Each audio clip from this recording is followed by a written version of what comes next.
શુદ્ધ પાવન શ્રાવણ માસ સુરતના અંબાજી મંદિરમાં 12 જ્યોતિર્લિંગ. અલગ અલગ જ્યોતિર્લિંગના ફોટા ઉપર નામ લખી મુકાયા. સોમનાથ, મલ્લિકાર્જુન, ઓમકારેશ્વર, વૈદ્યનાથ, ભીમાશંકર, રામેશ્વર, કેદારનાથ, રમકેશ્વર, કાશી વિશ્વનાથ, નાગેશ્વર અને Grishneshwar. Story report by Bhavesh Rana, Surat. જી, તમારું નામ? મારું નામ પરમ ભાવિક જોશી છે. શ્રાવણ માસ નિમિત્તે કઈ જગ્યાએ મંદિર આવેલું છે અને ત્યાં તમારા દ્વારા શું સુવિધા કરવામાં?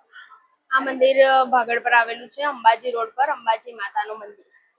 અને આપણે અંબાજી માતાના મંદિરમાં 12 જ્યોતિર્લિંગ જે છે તેના દર્શન મૂકવામાં આવ્યા છે. તમે જોઈ શકો છો, દરેક જ્યોતિર્લિંગના નામ અને ફોટા સહિત દર્શન આપવામાં આવ્યા છે કે જેથી ભાવિક ભક્તો ત્યાં સુધી નહીં જઈ શકે અને એમને જ અહીં એ દર્શન કરાવી શકે એવા ઉદ્દેશથી મહારાજે અહીં દર્શન કરાવડાવ્યા છે.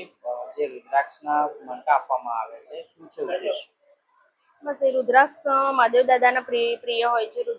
રુદ્રાક્ષ દરેકને પ્રસાદ સ્વરૂપે આપવામાં આવ્યા છે અને એ રુદ્રાક્ષ સિદ્ધ કરેલા છે, જે તમે પહેરી પણ શકો છો અથવા તમારા મંદિરમાં પૂજામાં મૂકી પણ શકો છો.